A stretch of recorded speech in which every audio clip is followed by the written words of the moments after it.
Salutations chers disciples d'Avan, et bienvenue dans notre 75e review consacrée à l'anime Dai-no Daiboken. Cet épisode intitulé Les Arcanes de Purification a été diffusé le 30 avril 2022 et révèle le secret des nouveaux pouvoirs de Maître Avan ainsi que le début de la confrontation de Yunkel face aux armées des enfers. Il adapte du chapitre 262 jusqu'aux 3/4 du chapitre 264, tout en incluant quelques pages du 265e chapitre. Et nous sommes toujours et encore dans le superbe volume 28 du manga.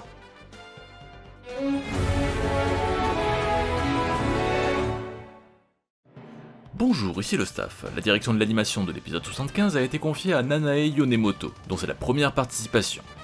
Au cours de sa carrière, elle a pu travailler sur des animés comme Utena, Pokémon ou encore Digreman. Ce n'est qu'à partir de 2012 qu'elle a commencé à assurer le poste de directrice d'animation sur Bref Ten, et à partir de 2013, elle devient régulière sur la série Yowamushi Pedal. La réalisation a une nouvelle fois été confiée à Yoshihiro Ueda, dont c'est la 14e participation. Et qui dit Ueda, dit Sanda, qui l'accompagne une nouvelle fois. Notre animateur français s'est chargé de scènes mettant en valeur ce beau gosse de Yunkel. Il est à présent temps d'analyser cet épisode 75 qui met encore une fois en avant Maître Avan avec ses nouvelles arcanes et sa magie passe-partout. Allez, c'est parti!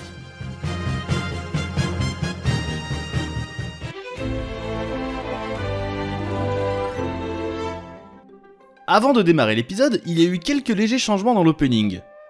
Évidemment, nous n'en parlerons pas, pour ne pas vous gâcher les quelques intrigues qui arrivent, mais ces rajouts font plaisir.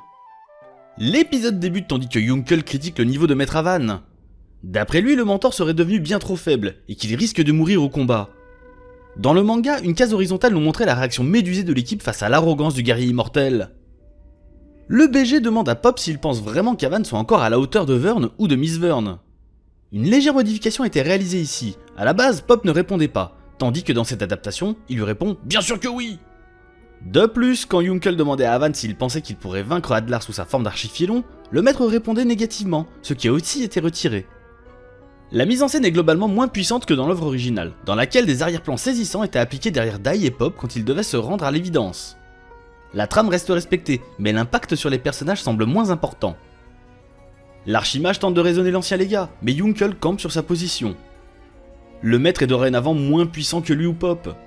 Ce dernier perd son sang-froid et s'apprête à boxer le BG, mais Mam l'arrête. Dans le manga, le plan utilisé pour présenter le magicien en train de préparer son coup était plus impactant, tandis qu'ici on a un plan de côté, ce qui réduit l'impact pour le spectateur. Ainsi, sans être raté pour autant, cet échange verbal est moins marquant que dans le manga. Le guerrier immortel se retourne et refuse de continuer avec un guerrier de basse classe. Dans la case de base, son regard était complètement caché par une ombre noire, tandis qu'ici l'équipe a préféré atténuer légèrement la luminosité autour de ses yeux. En revanche, son plan de dos a été très bien repris, et permet de bien mettre en valeur son isolement par rapport au reste de l'équipe. C'était une des cases marquantes qui montrait à quel point le guerrier était décidé. Ses yeux noircis continuaient à être utilisés sur toute la page suivante, tandis qu'Avan était bien obligé de reconnaître son infériorité. Pourtant, un seul regard vers son ancien maître permet de comprendre qu'il a bien quelque chose derrière la tête. Dans le manga, ce regard était amplifié par l'utilisation d'un arrière-plan noir. Ces arrière-plans spéciaux étaient aussi utilisés pour illustrer l'introspection d'Avan et le lien particulier qui unit le maître et l'ancien élève. Dans cette adaptation, un léger trait passe au travers des lunettes d'Avan pour nous faire comprendre que Yunkel lui a transmis un message. Il décide donc de continuer sans son ancien disciple et de reprendre la route vers le palais de Vern avec le reste de l'équipe. Dans le manga, on pouvait voir Dai et Mam partir en laissant Yunkel derrière eux, tandis qu'ici le plan laisse seul le BG, afin de renforcer la sensation de solitude. Pendant ce temps, Vern ordonne à Miss Vern de revenir immédiatement et lui annonce le retour de Maître Avan. L'insertion de cette scène dans cet épisode pourra surprendre les puristes, étant donné qu'elle a lieu au début du volume 29, c'est-à-dire plusieurs chapitres plus tard. Le légat des ombres pense que l'ancien héros dispose d'une puissance insignifiante pour le dieu du mal, mais la vraie force d'Avan est le pouvoir d'augmenter la foi dans la victoire de son équipe. Vern ne supporte pas que son subalterne ne puisse pas comprendre à quel point il est dangereux. Dans cette adaptation, la réaction de Vern est violente et il en fait exploser sa bouteille de vin, ce qui n'était pas le cas dans le manga où l'on s'en contentait d'une case avec son regard noir. Ce changement est un bon ajout avec une mise en scène recherchée sur son œil reflété dans le vin qui s'écoule sur le sol. De plus, plusieurs superbes plans nous sont proposés dans lesquels les yeux du dieu du mal sont cachés. C'est sans aucun doute une des grandes réussites de l'épisode, qui réussit à la fois à respecter l'œuvre originale et proposer quelque chose de nouveau. Le dieu du mal a besoin de son bras droit pour protéger le palais, car malgré ses qualités, ce n'est pas le rôle de Kilvern. Et comme Avan lui a laissé la vie sauve, l'assassin va le prendre en chasse et s'assurer de lui faire payer son humiliation. À la base, quand Vern indiquait qu'Avan avait fait l'erreur de le laisser en vie, il levait son verre, ce qui a disparu ici. Cela aurait pu être gardé étant donné qu'il avait seulement détruit la bouteille, dommage. On en arrive à un des grands moments du personnage de la faucheuse, avec la révélation de ses différents masques. La page de base était vraiment marquante et résumait probablement une bonne partie du personnage avec les différentes personnalités incarnées par chacun de ses masques. Piroro tire vraiment la tronche, avec un visage fermé qui cache le visage de Kilvern. La mise en scène de l'ouverture de cette salle a été bien exécutée, et cela sera un régal pour les amateurs du personnage. On ne saura pas encore quel masque a été choisi, mais un peu de patience, vous ne serez vraiment pas déçus. Du retour du côté de Vern, celui-ci ordonne à Mist d'arrêter Dai et ses compagnons, mais cela ne sera peut-être pas si simple avec la présence de Lundberg qui continue de le contenir sur la terre ferme. On se retrouve du côté de l'équipe de Dai avec une multiplication de plans assez pauvres en matière d'animation. Les personnages courent sans effet de vitesse et on a peine à sentir la tension à travers leurs mouvements. Le travail de mise en scène est pauvre, et il aurait été pourtant simple de lui apporter de la vigueur avec quelques effets de vitesse sur les bords de l'écran par exemple. Dans le manga, Pop était tout essoufflé, ce qui a aussi disparu ici. Avan révèle alors à la troupe que Yunkel a fait semblant de lui tenir tête pour mieux arrêter une troupe de monstres qui ne va pas tarder à débarquer. Léonard rappelle à Pop qu'il a déjà eu le même comportement contre les guerriers dragons, et un petit flashback nous rappelle ce moment. Dans le manga, un patchwork de plusieurs cases était utilisé avec le visage de Pop en premier plan, comme Koji Inada sait si bien le faire. Des jets de lumière partant de toutes parts se dirigent vers le guerrier immortel, tandis qu'il lève un pouce en l'air pour demander à ses frères d'armes de lui faire confiance. Dans le manga, le signe était différent. Il utilisait son index et son majeur pour faire le signe V, qui est mondialement reconnu comme un signe de victoire. Le BG indique alors toute sa confiance en lui. Ici, le pouce en l'air signifie certainement que tout se passera bien et que le reste de la coterie n'a pas à s'inquiéter pour lui. Nous serions curieux de savoir votre avis sur quelle version vous préférez. Maître Avan indique alors à l'équipe que le regard que lui a porté Yunkel lui a permis de comprendre ses intentions immédiatement. Un regard de tristesse et de culpabilité, Avan en a les larmes aux yeux. Un beau travelling de Yunkel nous est proposé avec en arrière-plan la silhouette des ombres des monstres des enfers qui viennent de débarquer. Cette scène reprend la dernière page du chapitre 262, dans laquelle on pouvait aussi s'amuser à deviner les adversaires que Yunkel allait devoir retenir. Le BG leur disait alors qu'il ne ferait pas un pas de plus. Quel suspense pour cette fin de chapitre. Le reste de l'équipe est obligé d'avancer, et Pop médit sur son compagnon qui prend le beau rôle. Évidemment, personne n'est dupe. On imagine bien que le magicien voudrait l'aider, mais n'a pas le choix. La fumée s'estompe, et on peut enfin admirer les monstres qui sont apparus. C'est avec plaisir que l'on peut voir Riku Sanjo intégrer dans l'univers de Dai no Daiboken une partie du bestiaire des épisodes de Dragon Quest sortis depuis le début de l'aventure. Ce bestiaire avait été mis à l'honneur dans le manga, avec une sublime double page, dans laquelle on pouvait voir des Belzébiques, des Glasons, des Hyperanémox, des Tisons, des Bastonniers, des Grands Faucheurs, et le retour des Fléogres. Alors que l'assaut commence, une magnifique contre-attaque de Yunkel nous est présentée, avec un zoom sur son œil et une animation soignée. Plusieurs monstres sont tués sur le coup, reprenant avec exactitude la page de base qui nous présentait l'écrasante supériorité du guerrier immortel. Encore de retour du côté d'Avan qui court avec le reste de l'équipe, l'animation est encore très faiblarde et la scène semble interminable. Dans le manga, il y avait beaucoup de texte à ce moment-là, et il est très difficile de dynamiser ce type de scène.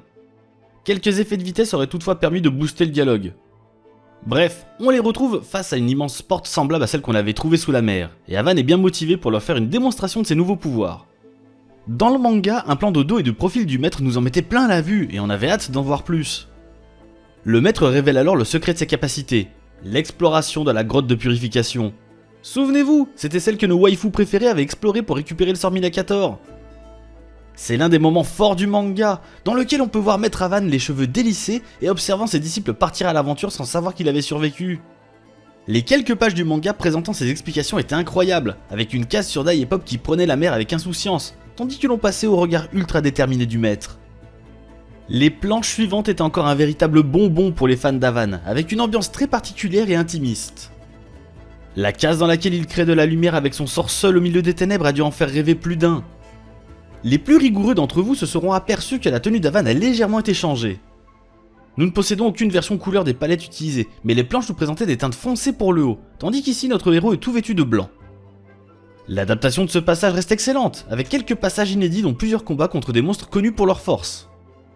Et la musique de ce passage est aussi vraiment excellente. Yuki Hayashi a repris avec brio le style de Koichi Sugiyama. On jurerait que la mélodie a été écrite par le défunt compositeur de la saga Dragon Quest. Enfin, le visage de Maître Avan mal rasé a aussi été repris, mais quelques fans hardcore pourront être déçus par la non-reprise de la case originale dans laquelle on voyait le maître avec un regard choqué et même presque apeuré. Il s'agit probablement d'une des planches qui aura marqué les lecteurs. C'est aussi à ce moment-là que le maître disait qu'il avait épuisé tous ses objets et ses provisions. Ce suspense faisait évidemment la source de tous les fantasmes, mais nous n'en saurons jamais plus. Quoi qu'il en soit, le maître félicite Leona d'avoir pu maîtriser Minacator, et c'est grâce à cela qu'il a su que l'heure du combat final approchait. Nous apprenons que le maître est allé alors jusqu'au niveau 150. Waouh, c'est incroyable. Bref, le design de son visage à ce moment-là reprend parfaitement la case originale. D'ailleurs, c'est assez intéressant de voir que ce genre d'aspect soit fidèlement adapté à ce niveau de l'aventure, alors qu'au début de cet animé, ce genre de mise en scène était illustré de façon plus sérieuse. C'est sur la révélation de cette performance que se concluait le chapitre 263 du manga. Étant donné que Minacator a été obtenu au niveau 25, Pop pense que le sort de Maître Avan doit être 6 fois plus puissant. Mais ce rapide calcul ne reflète pas du tout la nature des nouveaux pouvoirs de Maître Avan. Le secret de son pouvoir, appelé Arcane de Purification, est d'augmenter au maximum le pouvoir de n'importe quelle invocation. Les plumes permettent de créer un pentacle sur la destination, et c'est ce que nous avons vu lorsque Pop et Adlar avaient été sauvés par Avan. Le maître avait alors utilisé Toramana, un sort de destruction de barrière cumulé avec ses arcanes. Comme Toramana est un sort très basique, on imagine à quel point le potentiel d'Avan est devenu important. La musique nous entraîne alors dans la révélation de cet incroyable power-up, et Avan invoque le sort Abakam qui permet d'ouvrir les portes scellées. Et... quelle ne fut pas notre surprise quand nous avons vu les sous-titres de cette localisation française. Ils ont appelé le sort Passe-Partout. Du Fort Boyard, je guide les casse-cou dans les traquenards. Bon, redevenons un peu sérieux. La mise en scène est réussie et la sensation d'amplification est bien retranscrite.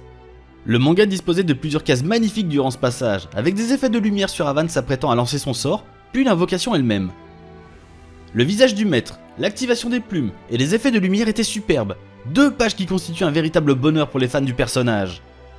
Nul besoin de 2 chevaliers dragons cette fois-ci, la porte maléfique millénaire s'ouvre sur un simple ordre d'Avan. Les monstres ne comprennent pas comment le palais de Vern a pu être ouvert. L'épisode se termine tandis que Yunkel félicite dans son esprit son ancien mentor et promet à ses adversaires que personne n'arrêtera son équipe. Comment va-t-il arriver à se débarrasser de cette armée? Réponse dans le prochain épisode. Attendez. Cet épisode propose également un nouvel ending qui se nomme Tobu Toriwa, avec un superbe harmonicelle et évidemment un max de spoil pour les connaisseurs. Nous n'en parlerons donc pas pour l'instant. Allez, on passe à la conclusion.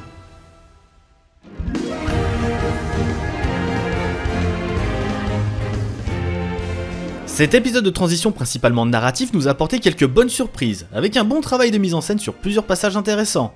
Ainsi, la crise de nerfs de Vern sur son éminence grise a bénéficié d'un soin tout particulier, avec l'utilisation du vin reflétant le regard du dieu du mal. C'est typiquement le type de modification qui permet d'ajouter de la substance à cette adaptation. La scène de Kilvern choisissant son nouveau masque a également été réalisée avec justesse, avec un ton solennel et un Piroro comme nous l'avions rarement vu jusqu'à maintenant. De plus, quelques passages inédits ont été ajoutés pour nous faire découvrir le périple d'Avan dans la grotte de purification, ce qui ravira les amateurs du personnage.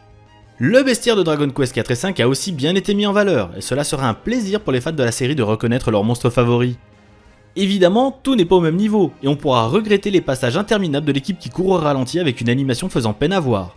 Quelques planches auraient aussi pu être mieux adaptées, à l'image de l'incantation d'Avan ainsi que son visage mal rasé dans ses souvenirs, qui a dû marquer bon nombre d'entre nous.